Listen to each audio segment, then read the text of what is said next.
So every time we hear about the P31 woman, right, she doing all the things. All of them. She up before dawn. Yep. She planting this and that.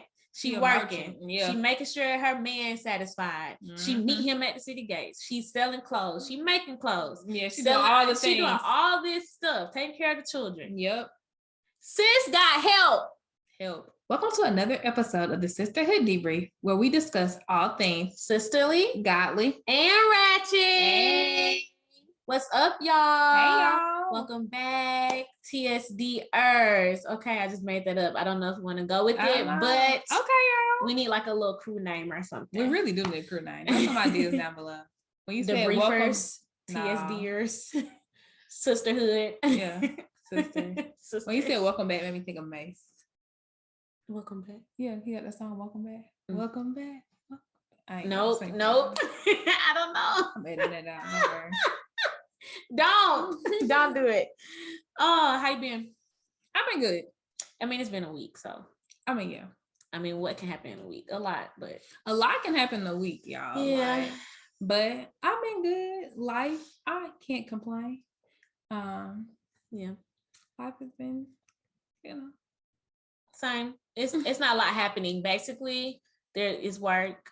Yeah. Responsibilities. Yeah. Work. Sleep, responsibilities, eat. Yeah. Not in that order, but not in that order. 'Tis life, but we're here though. So we're gonna jump right in because I'm excited about today's topic. You are? Yeah, because it had some really deep meaning for me when I heard it. So okay. But we gotta start with a would you rather, because how else are we gonna start this thing off? Y'all know y'all like that one. So would you rather die? Period. Just kidding. Would you rather die before or after your partner? Oh, that's simple. After. What you think this is? When I saw the question, I was like, I mean, who would want to die before there have to be a real selfless person to die before your partner. Some people don't want to be alone because sometimes you feel like, at that point, I'm gonna be by myself. Yeah, that is true. But what if he lived for another 10 years and get a whole new wife?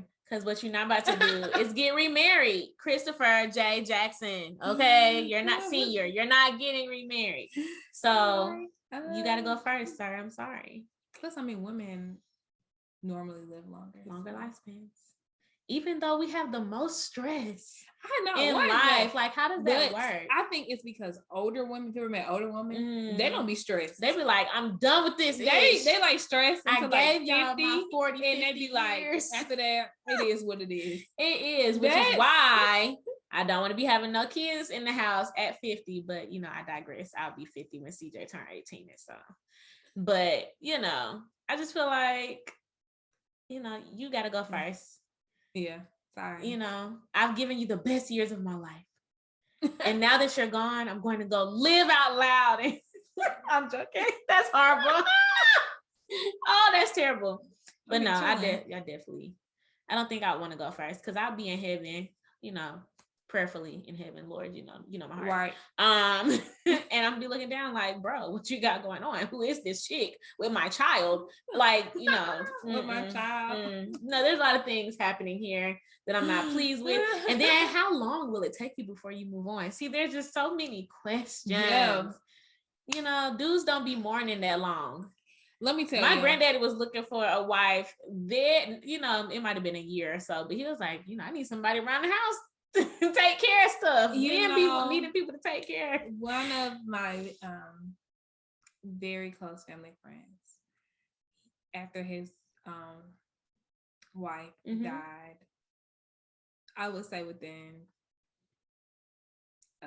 less than a year. It was another relationship, and then with less than 2 years, he was married again. Yeah, men are looking for stability. And he definitely said, "I don't like being alone." Period. If you have had somebody take care of you, because that's what we do as wives for years. If you working and somebody is taking care of you, like cooking for you, cleaning for you, doing your laundry, pulling out your suits, getting you prepared, and now that person is gone. You ain't got time to be in your feelings, in your mind. I'm grieving. You need somebody, and I need somebody to get here now to make me not feel like I'm lost in this world. Yeah. So, nah, son, you gotta go first. Sorry. Because I guarantee you, I'm not gonna find nobody immediately. I'm probably gonna go live my best life.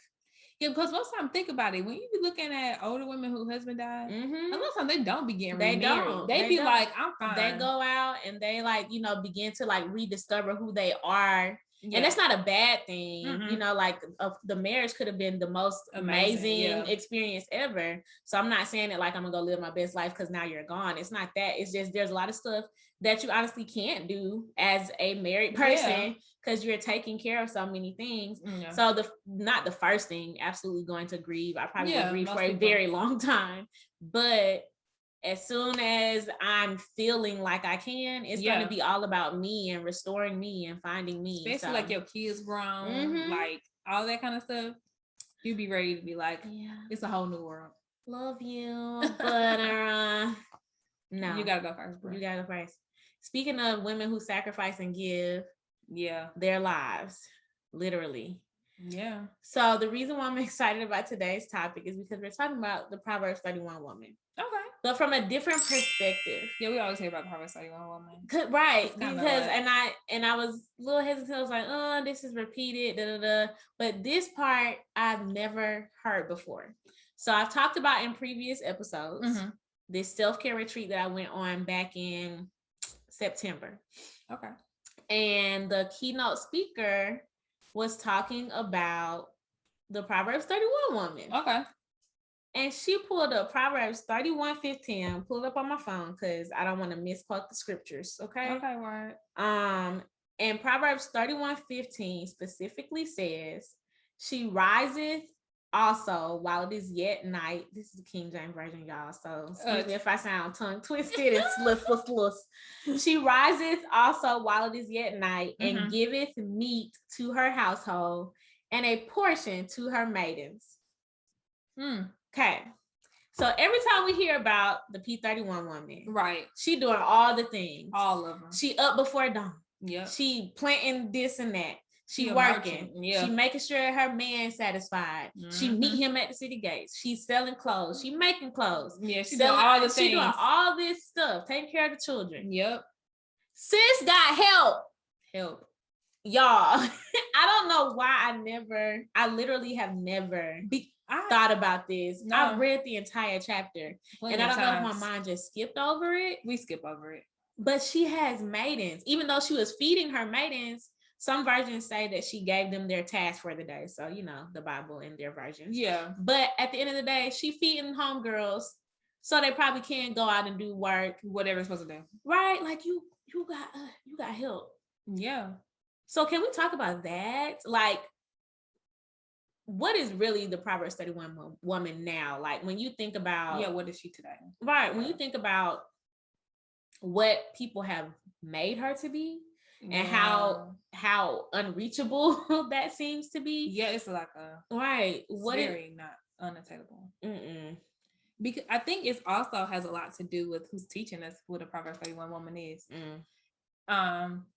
Which most time is a man. Male pastors. Love y'all. Man. But it's no shade, no tea, but it's just like it's a fact. It's a fact. And sometimes, and I'm not even gonna say on purpose, but sometimes just in history, trying to formulate my words, men have felt like they can tell women what to do and what they want them to do. And you have to fit into this role because you're a woman and you're beneath me. Yeah. In so many words. Like I'm the head. So that makes me at the top and you're below. Instead of really walking into a partnership. Right. And understanding that I'm more so you have your strengths, I have my strengths. So we kind of come together to create this partnership. This unbreakable bond. That's a powerhouse.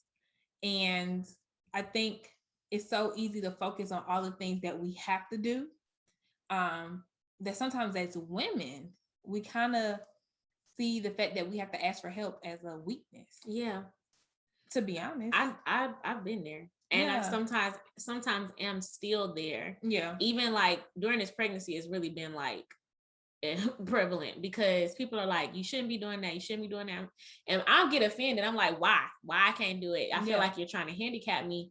But the reality is my body is in a vulnerable state. It so really if somebody's offering to help, then let them help. Or if I actually need help, like the other day, don't side eye me. But I moved all of the stuff. Oh, I saw your post. I just didn't say anything. I moved all of the baby stuff from one room of the house to another room of the house. Nothing was heavy, except, I had to move stuff out of the closet. So there was some, moments where I probably shouldn't have done what I did. But the reality is I should have waited for Chris. I should have been like, hey, I need your help with this. But because I wanted it done and he was busy with something else and I didn't want to wait, I just did it. Right. And of course that could have resulted in something hazardous happening. Yeah. But I tried to be very careful. But in general, in life, like we take on so much because we feel like we have to, or not even because we feel like we have to, because I'm guilty of this too. We feel like if we don't do it, it's not going to be done right. Yeah, I'm like that a lot. Like I'm like, I'll just do it. Don't worry about it. I got it, because I don't want you to mess it up. Basically, I want to do what I'm not saying. But also, the Superwoman is praise. Yeah, it's a badge of honor to be a Superwoman. Baby, it's like, oh, she's baby super. Girl, look at her. Yeah, but you can't do everything. Yeah, you know what I mean. Like Superman didn't do everything. No, you really can't. And he had help. Okay. Robin. Okay. Like that's Batman. Oh. I had to think. I was definitely, when I said Robin, I thought about Catwoman, and I was like, wait, these three things are, one of these things is not like the other. But you get the idea. Somebody help Superman. Let okay. You, okay. Just filling the blanks. We have Lois Lane. Lois Lane. So we have pretty much been like, to be a Superwoman is almost like idolized. It's like, I can do it all by myself. Look at me. I'm woman, hear me roar type attitude, because we've broken away. Again, it goes back to what we talked about previously, like like moving from one polar end to another. Right. Like for a long time, we were like almost under the thumb of a man. It's like, we got independence and now we want to be completely independent. And it's like, sis, that is one, is not even healthy for you. Not, and so many times, like, we do it, honestly, like as a Christian woman, in the name of being a Proverbs 31 woman. Yep. She did this and she needs to do that and she needs to do this. And I have to do all the things. I have to run a business, to work a 9 to 5. I have to be a mother. I have to be a wife. I have to make sure my house is clean, that the people are fed. I have to go do charity. And it's like, but why? Why do you have to do all the things? Who told you? That's really so my therapist basically called me out similarly in what you just said. So when most people hear me talk, and I've said this on previous episodes about all the things that I'm doing, right? And our very first session, sis got me out together. So thanks for that recommendation, because now she's stuck with me. But she was like, so you're a full-time educator, you're in graduate school for therapy. You also have a business. And I don't know, I think I was doing Radiance at the time. Yeah. And she was like, okay, God gifted you to do all these things. Yeah. But did he tell you to do them all at the same time? Let me tell you, that's a word. And I was like, so first of all, what you're not going to do is come for me. But it really was eye-opening, because I was like, did he tell me to do all of these things? That I did a lot of these things at the same time to avoid a mental breakdown of feeling like I was not walking in purpose and at a particular season in my life.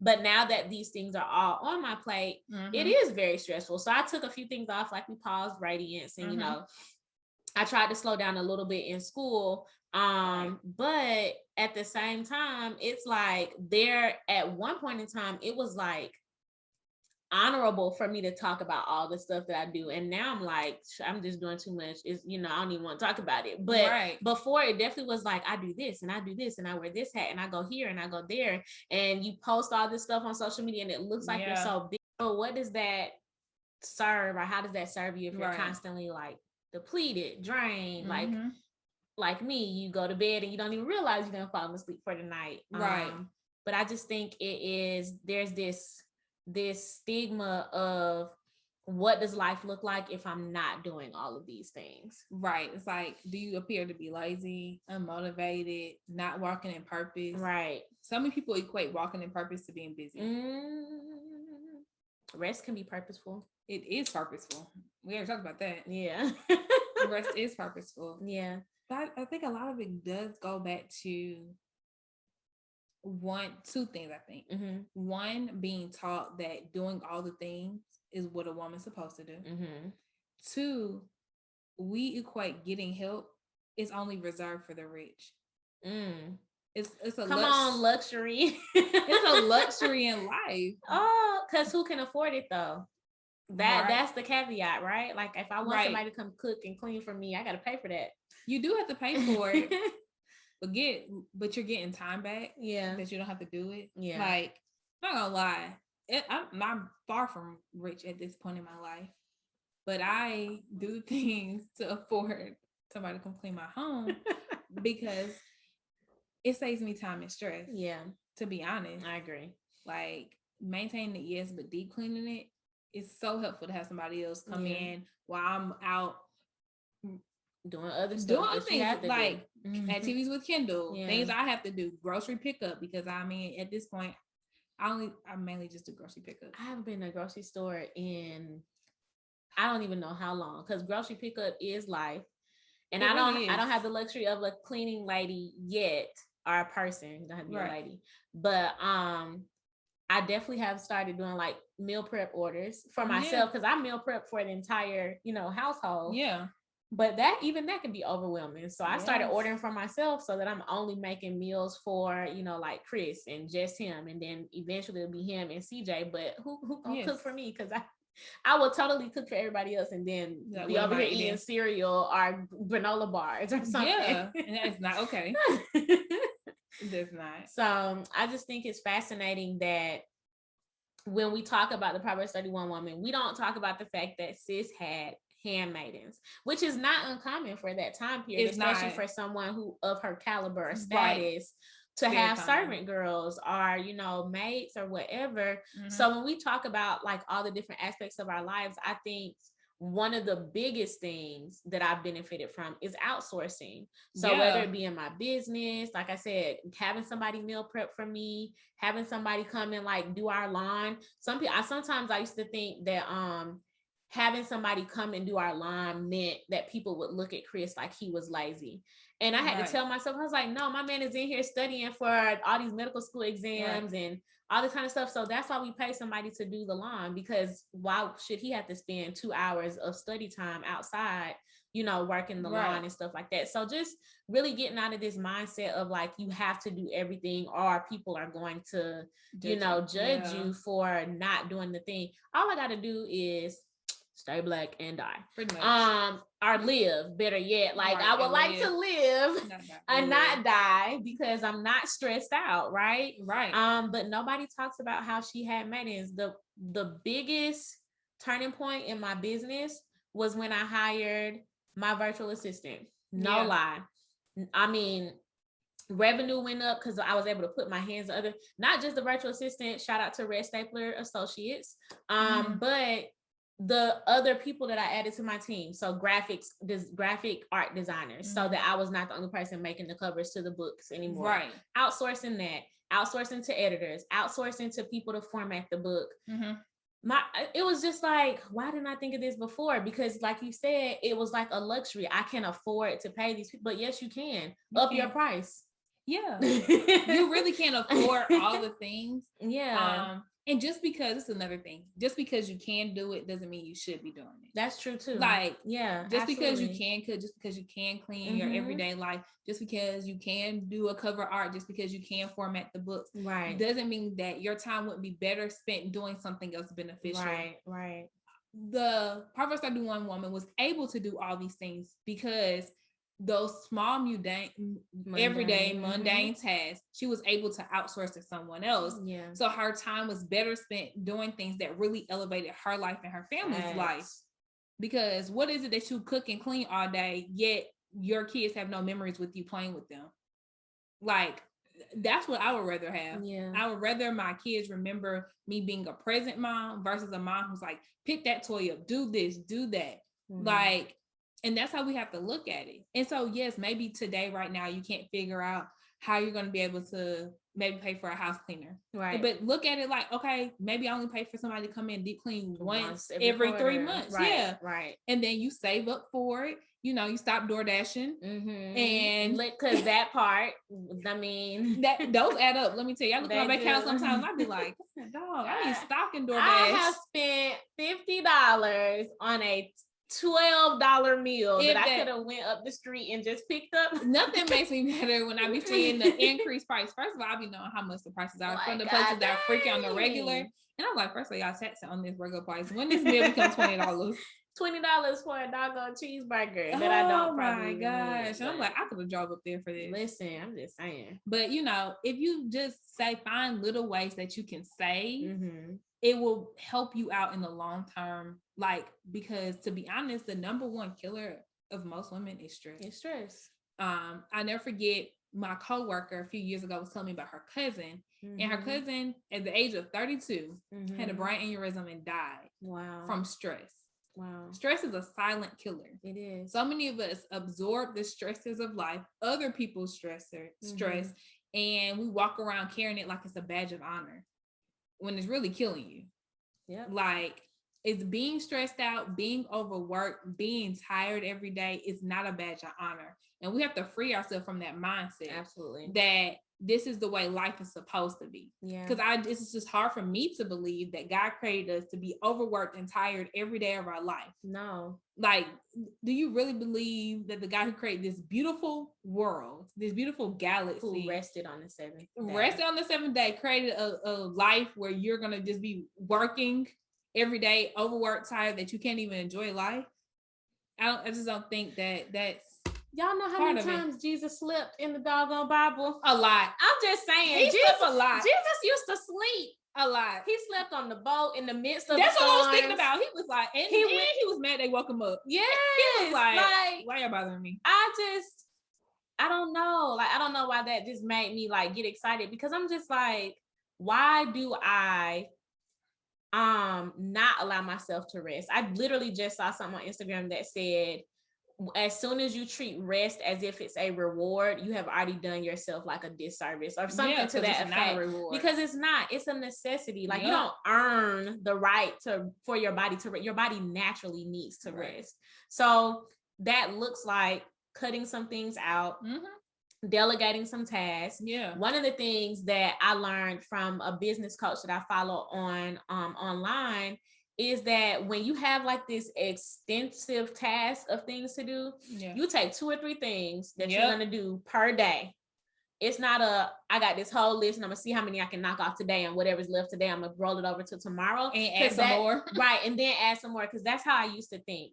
But now it's like, okay, there are 4 is too many. Yeah, really. But sometimes I will put on 4.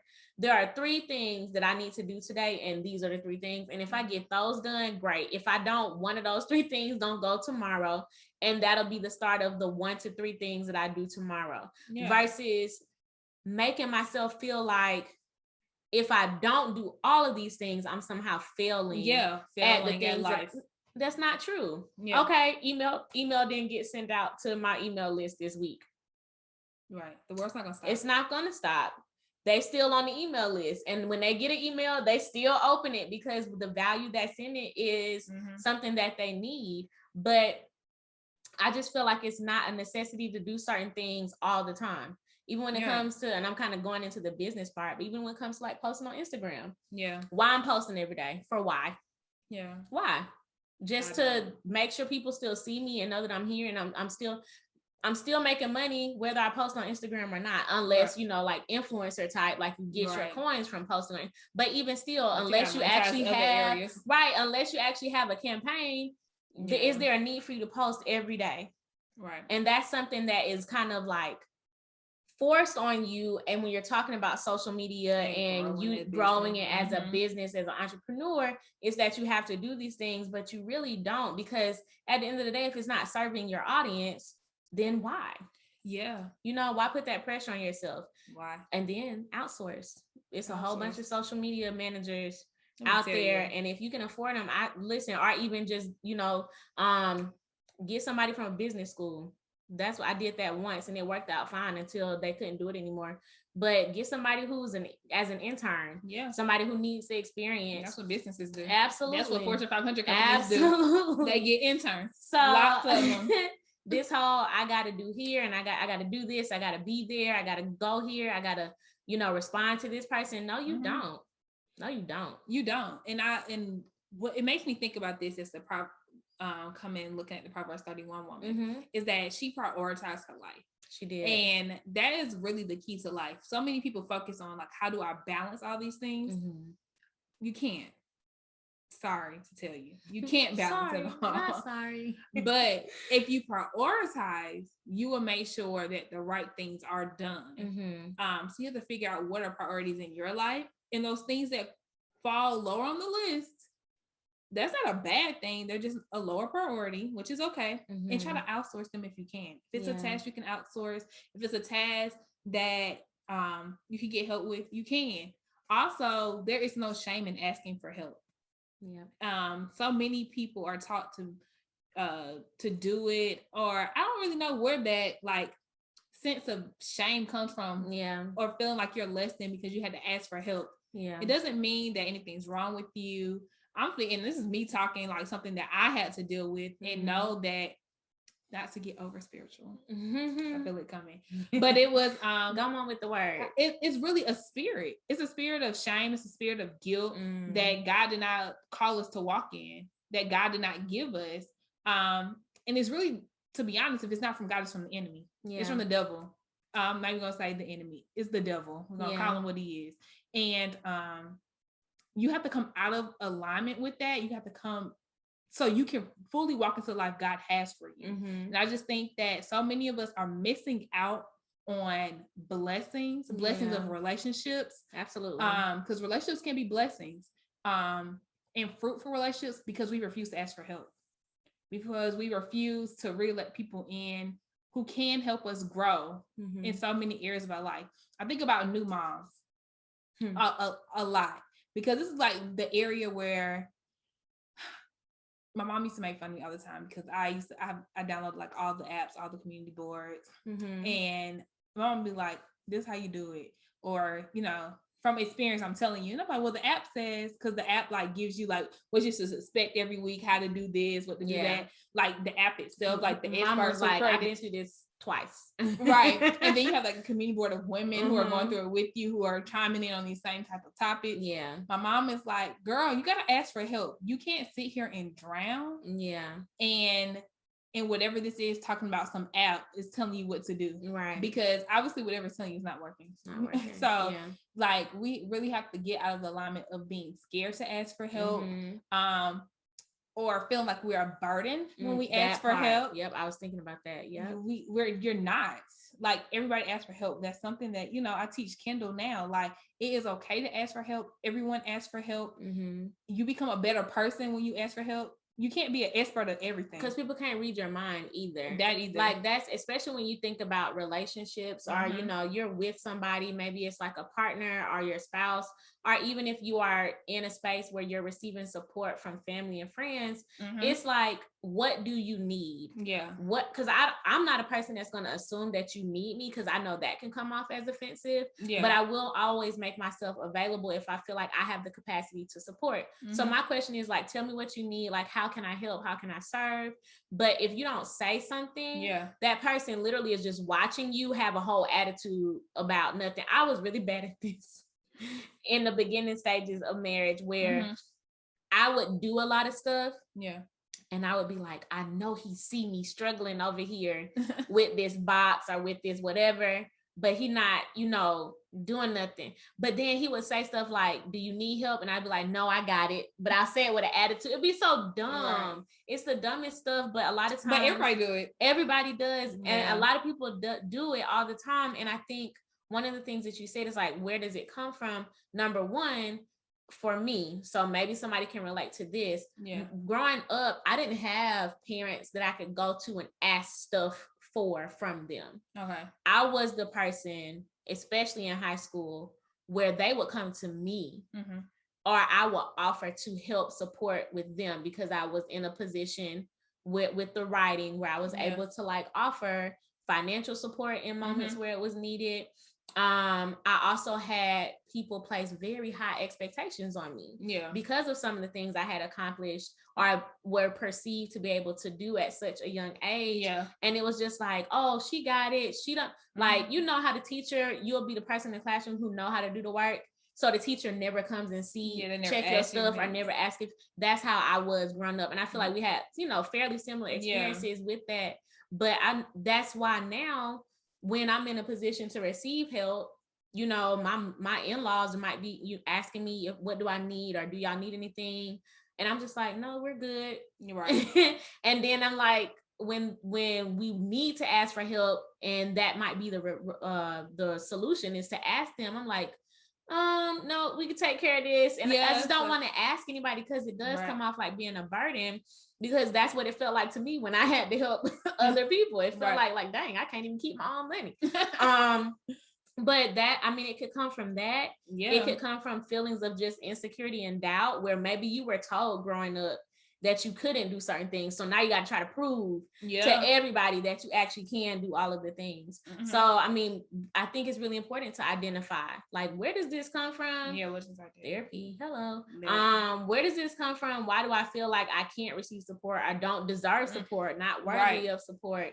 And then how can I change my mindset about that? Because baby girl, our baby boy, don't know who's watching. But I mean, we're not meant to be exhausted all the time. We are not. That is just not how our body's made. It's not. Literally, our body is made to rejuvenate and replenish itself. But how can it if you don't give it the opportunity to do so? So that's just something that, we have to navigate and be intentional about, pursuing the solution for. Otherwise, what good are we to anybody? Trying to wear this cape, trying to be everything to everybody, do everything for everybody, and then not doing anything for ourselves, or just not doing nothing at all, because that is okay. It's okay. Rest is okay. And going back to like receiving help and making it really a part of who you are, that doesn't always mean like paid help or whatever. It could mean, like Brittany, asking your friend, like, hey girl, can you come over and help me with the kids? Or can my kids come over there for like 2 hours so I can just take me a nap? Or asking your partner. Like, so many times as women, we just feel like household chores fall on us. And because nobody else is going to do them. Instead of being like, hey, can you please load the dishwasher tonight? Like, or can you please cook? Or can you feed the baby? Or whatever it is. And then also you have to communicate. That all goes into communication. And that's realizing what you need. Like, where do you really need the help? Don't give somebody a task just to be like, oh, you could do that. But you're really over here struggling doing something else. Like, if you are really struggling, be okay with asking for that help in the area that you really are struggling with. And it's okay. It doesn't make you less than. We all have moments of struggle. It's being a human. It is. And I think sometimes our greatest strength lies when we are feeling weak. Vulnerability is not a weakness. It's not a weakness. It really allows people to see that, wow, like, you are just like me. You've experienced the same things as me. And I feel like I talk about this a lot when it comes to like when you're sharing your story on platforms like this one. Like, if you have a podcast, if you're writing a book, if you have a business, people aren't just buying from you or flocking to you because all of the glitz and glamour. They want to know how you got there. Like, dang, I want to, experience that too. How can I get there? And a lot of times the biggest pieces of advice is outsource, get some help, tell people what you need. Stop trying to do it all. Focus on one thing. Like, there's all of what we're saying is literally tangible strategies for not just your personal life, but for your professional life as well. Because who wants to be on a job where they're getting drained and sucked the life out of? Not me every day. Not me either. And it's about to change. But it is really important that you find yourself being open and honest enough to say, hey, I need this, and be specific. I need this from you. Are you able to support me in this? Can you do X, Y, or Z? My first request before I cook, if I'm cooking dinner, babe, can you please clean the kitchen? Because I don't wash dishes. I'm not washing dishes. They go in the dishwasher or they just sit there. So if I'm cooking, then my request for support is, can you wash the dishes? And there was a time where I wouldn't even ask that, just because it seemed like, why is he, as the man, the one responsible for cleaning the kitchen? But that's just not my cup of tea. And he eat. He eat. So you can wash the dishes. I will cook. Teamwork makes dream work. And we got a nice and clean space where we feel comfortable in, versus a mess where we stressing over like, who's gonna do this? What's that? A messy place like almost feels like crowded in, like you can't think. Yeah. Even with children, like I'd be telling Kendall, like sometimes it's easy to push your kid off when it's time to clean for real, because you're like, look, I don't got time for this little play cleaning you about to do. I'm trying to get to business. But I realized like I had to take the few extra moments it is to teach her how to do it properly, so it can actually be a benefit. It's just me and her in the home. Like I tell her all the time, well, I try not to tell her, but I do.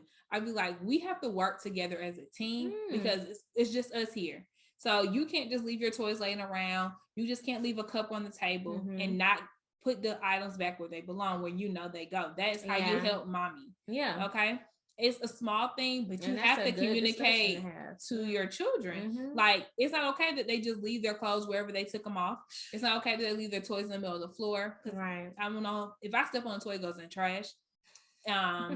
They leave their place on the table, just get up from the table, go do whatever. Like, no, go put it in the sink, rinse it off when you put it in the sink. Like, that whole cleaning up after your kids thing definitely gets old, I'm sure, after a certain age. Yeah. And even like a smaller, like, actually I feel like she was better by picking up her toys at like 2 and 3 than she is now. Like, it was a game, it was fun, they got kids songs for it. Now I'd be like, I'm gonna come back. Her favorite thing is, I'm not done, I'm just taking a break. Like, if you don't pick them toys up, if you don't pick them toys up. But I think it's important to, involve everyone in your life. You literally cannot do it all. Yeah. It's not healthy. It's not okay. And as we see, it's biblical at this point. It's in the Bible that, first of all, she's not even the only person who had hands. I was about to say, we go back to Abraham. They had a maid too. They did too. They used her for the wrong reasons. But they had a maid. Caused the whole split in the midst of God's kingdom. But but they had maid servants. They had maid servants too. But they had them for a reason. Yeah. Like, back in that time, people were doing a lot of manual labor. They were farming and had livestock. So, sometimes doing all the things, it's not okay. And we have to learn how to prioritize our life. Yeah. And that will, I think, allow us to really live the life. Some people will be like, I just want to live the life God has for me. I want to walk into purpose. I want to receive the blessings of the Lord. And I want to do all these things. I want to prosper my business. I want to prosper in whatever it is that you're working on. What are your priorities? But what are your priorities, and what things are you focusing on that are really a hindrance to you? Yeah. That you can pass on to someone else. Yeah. That's good. Yeah. So find you some handmaidens.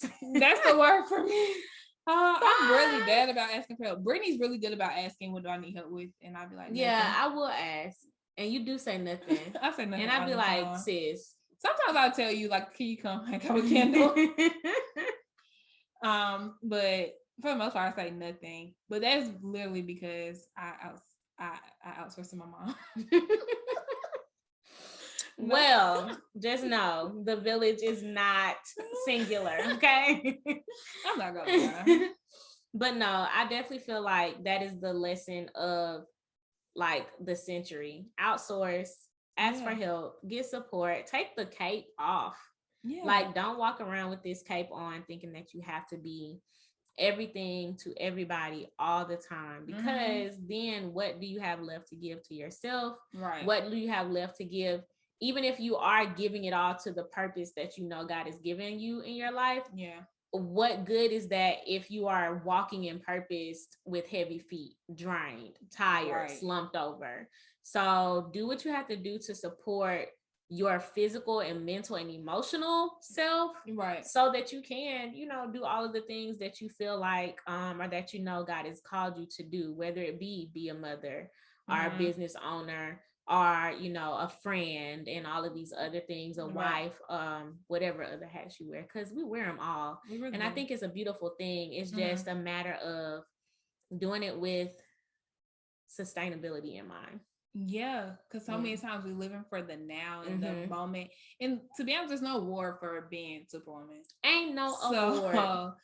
You know, we have to look at what really in the long term is going to be the most beneficial for our life. And like I was saying in the beginning, is for me being present with my family. Yeah. I just think back on my childhood, and the things I remember are the memories I created with my family more than anything. That's beautiful. And people talk about that all the time. You remember how someone made you feel. Yep. And I want my daughter, my future husband, my other future children to think back on me and know that I made them feel good and that I was present, and not that I was always stressed out from work. Because I don't want to be remembered like that. That is good. That's not the dash in my life. It's not the dash. That's what everybody say. You know, that's the dash is your job on the tombstone.